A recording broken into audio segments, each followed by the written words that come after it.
You see someone with abs online, and suddenly Sunday night turns into a life reset. By Monday, your kitchen is ready for a full nutritional investigation. Now every label gets checked, every calorie gets tracked, and eating one chocolate biscuit suddenly carries the emotional weight of a criminal confession. By the end of the week, your mood depends on whether the number on the scale moved by half a kilogram overnight. And when the number barely changes, perfect. Now the cardio gets doubled because clearly the suffering wasn't intense enough. So now you're tired at work, mentally calculating your next meal 3 hours in advance, drinking water like it's an appetite suppressant strategy, while convincing yourself this whole process is called discipline. And the worst part is, for a while, this genuinely feels like discipline, until one day you realize the exhausting part isn't the fat loss anymore. Living like this is. But the good news is, fat loss doesn't need to feel this exhausting, because the things that feel the most productive during fat loss are usually the things that make people quit later. And the last one catches almost everyone. Let's see how people accidentally turn fat loss into a full-time job. The first mistake is trying to change everything overnight. Most people try to rebuild their entire life in a single weekend. The moment fat loss becomes the goal, the YouTube search begins.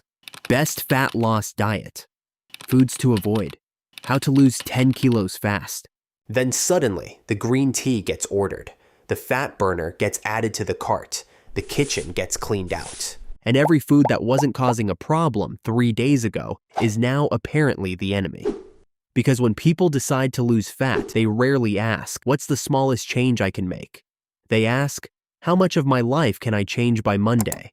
And for the first few days, that feels amazing. You're motivated, you're disciplined, you're finally taking it seriously. But that's also where the trap begins, because motivation is doing all the heavy lifting.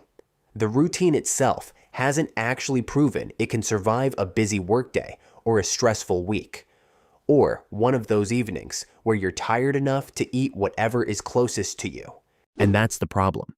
The more things you change at once, the more things there are to keep under control. So instead of building a routine, most people accidentally create a full-time project. And once fat loss starts feeling like a project that needs constant management, the next mistake usually shows up pretty quickly, which is spending your entire day thinking about food. Not eating food, thinking about it. Because now, instead of you, food is the main character in your life. Every craving feels important, every snack feels tempting, and every meal feels like a test you need to pass. Because now you're spending so much mental energy managing food that eventually you're going to make a mistake. Something slips, someone brings cake to work, your friends order dessert, or you're just tired after a long day and decide that one burger isn't going to destroy your progress, so you eat it. Now your brain immediately starts negotiating. I'll do extra cardio tomorrow. I'll skip a meal later. I'll burn it off somehow. The problem isn't the burger.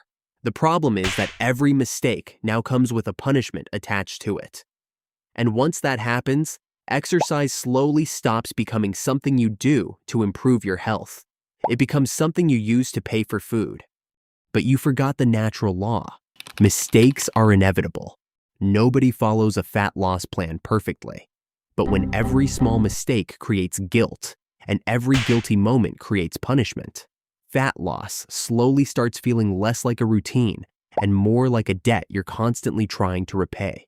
And when you're constantly trying to repay a debt, it becomes very hard to think about anything else. Now your day starts with the scale, and depending on what number shows up, the entire mood of the morning gets decided for you. Half a kilo down? Fantastic. Half a kilo up? Now suddenly you're questioning yesterday's dinner, today's plan, and whether fat loss is even working at all. Nothing actually changed, but somehow the number on the scale now has the authority to decide whether you're having a good day or a bad one. And it doesn't stop there. A workout isn't just a workout anymore. It's proof that you're being disciplined.